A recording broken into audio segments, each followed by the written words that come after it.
Hi everybody, Jeremy here with OnStage to show you the RGB LED 100 wash light. This product is exclusively available from the AIM Retail Network. To see the retailers in the AIM group, go to musicmerchants.com and you can either shop online or in the stores. This is a great wash light for any type of performer, event planner, anything. If you're a local band looking to up your stage game a little bit, you're a DJ doing weddings or special events, an installer looking to add some pop in an event space, this light is incredible value. It's very low priced and it has a lot of features. The best thing, it's very, very easy to use, and in the next portion of this video, you'll see how to use the kind of automated modes in this and also the manual DMX modes. Okay, when you first turn the unit on, the menu should say R and then some number value. If it doesn't match what you see on here, don't panic. Really simple to adjust. We're going to skip this menu by hitting the menu button.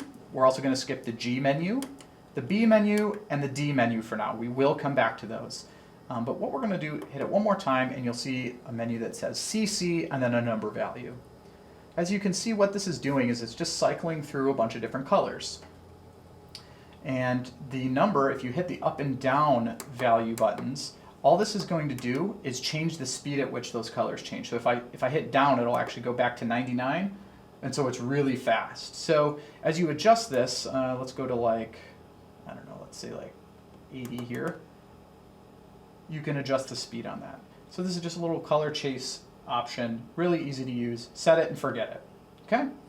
Next menu is the CP menu.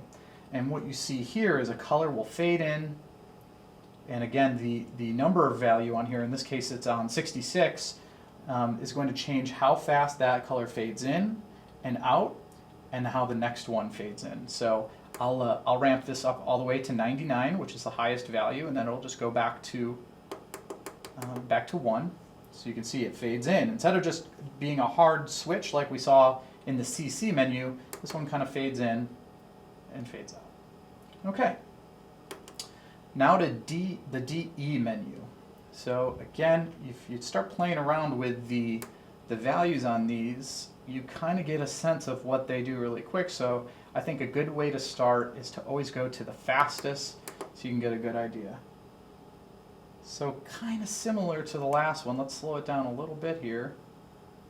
And instead of just fading in and out from one color to the next, it actually blends. So the yellow turns to green, and the green's going to change to, what do we think here, of cyan to blue. So they kind of fade into one another as opposed to fading in, fading out, and then going to the next color. So similar to last menu, but a little bit smoother, right? It's a nice smooth transition.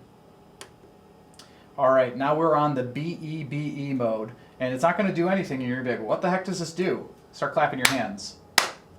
This is the sound active mode.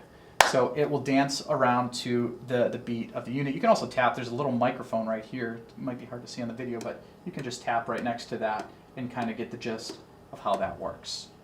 All right. So that is going to be all of the kind of fancy type stuff. If you want to just do one static color, you don't want it to change, you're going to need to utilize the R, the G, and the B menus. Okay. So right now I have an R stands for red, G for green, B for blue. And you'll have to use these three menus in conjunction with one another to get the color that you want.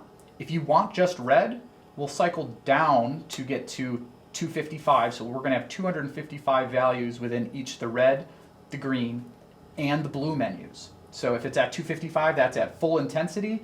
And if I drop it down, it will go down in intensity, meaning it won't be quite as bright. Right? So if I just go back up to the max value here, just for an example, and I switch over to the green, that red stays on because I left it on. I didn't lower the value. So if I start to mix in green, or actually let's go to blue, just if I go down, this is going to mix 100% blue and 100% red for a nice purple color. So there it is, just like that. And if I want a little bit less of that, I start to adjust these menus down in value until I get the actual color that I'm looking for. This can take a little time, but if you're just going to get one color and leave it there all night, then it should be fine.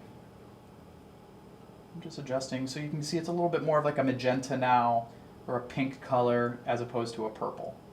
Right? And you can mix these red, the blue, the green in any way that you'd like. Now, one question, right? It's just kind of like a art class actually, right? You just mix the colors together to get different colors, red, green, and blue being your bases. Now I'm going to go all the way down to 0, back to 100% on this blue menu. All right, so we have a purple color. I'm going to have to cycle all the way back until I see green again. And if I put red, green, and blue on max, what that'll give me is a nice kind of a cool white color. It has a little bit of a bluish tint to it, which is pretty normal when you're just using RGB or red, green, blue. And so that's how you achieve a white. Otherwise, just keep mixing these colors together and that'll give you just one static look. Next, we're going to take a look at the DMX menu and how to use this unit on this D menu with a simple 3-channel DMX controller. Okay, so this is how you use the light in DMX mode.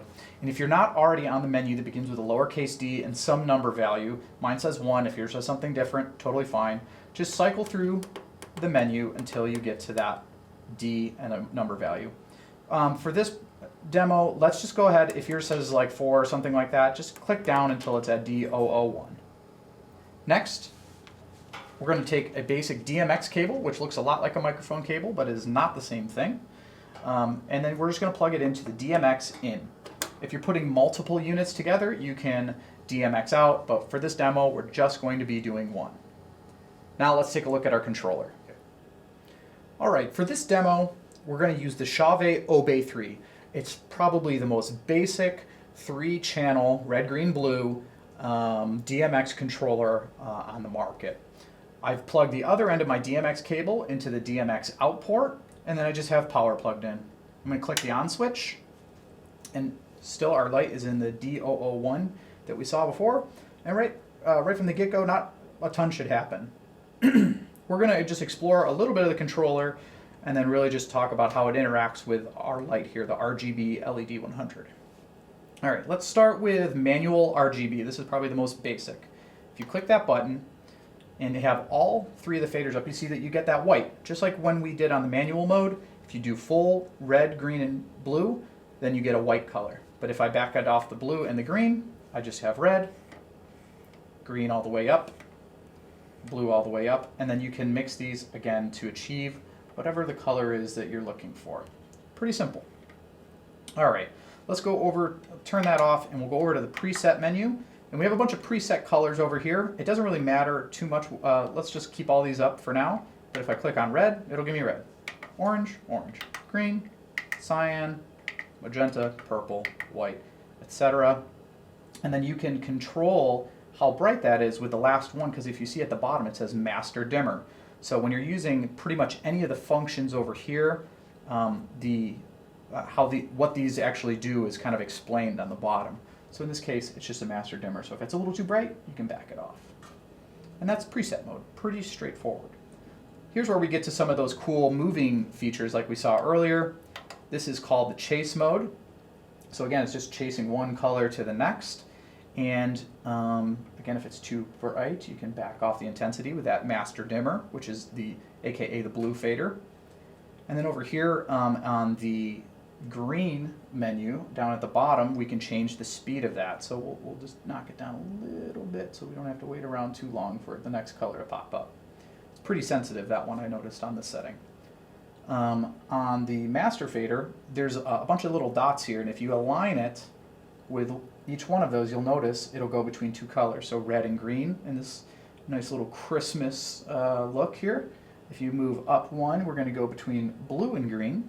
If we go up one more, it's going to be like a royal blue, or kind of a purplish color in red. That same color in red, maybe I didn't get it up enough. There we go, cyan in red. We got green and magenta, very cool look. And we got the magenta to green. What else? And so on and so forth. You can kind of get the gist that it's just going to change them all. And when you're all the way up at the top, it's going to go between all the different colors that we've already seen. So that's a basic chase sequence mode. And it's, again, the point here is set it and forget it, or if you want to make little tweaks on the go, it's fine. All right, let's go to the macros. So here we are on the macros. Again, as you change this first fader, it's going to give you a little bit different look. And as you can see, as I slide the fader down, the colors kind of change. The green is the sensitivity. Like you can see, it's kind of jumpy as I move the fader. So if I back that off a little bit, you'll notice it'll be a little bit smoother as I go from color to color. If I back it off even more and make a kind of a quick move, you'll see it takes a little nice long time to go from the value we were on to the value we stopped at. So this is a little bit more fun, right? A little bit more hands-on or manual. We can put that back up to get a little bit more action here. But this gives you a little bit more manual control than, let's say, the chase mode that we were just on. Okay, over on the right side here, we have a couple other functions. We have a blackout mode. That basically, if like the end of the song comes, you want the stage to go black, boom, just hit that. A lot easier than powering down the unit or trying to mess with all the faders all at once. And then it'll come right back on. You have the manual RGB, which we already covered. And then last but not least, we have a great little strobe unit. There is a sound active mode, but you could just plug the light on and put it into sound active mode. You don't really need that in this scenario. But the strobe, it will strobe whatever color that you're on. Again, the green is kind of your speed, the blue being how bright it is, and then the red, I don't really think does anything in this particular mode. All right, and that's it. That's how you use the RGB LED 100 light in conjunction with the Chauvet Obey 3 DMX controller. And that's the OnStage RGB LED 100 wash light. Again, you can pick one of these up from an AIM retailer near you or online, and you can see those dealers at musicmerchants.com.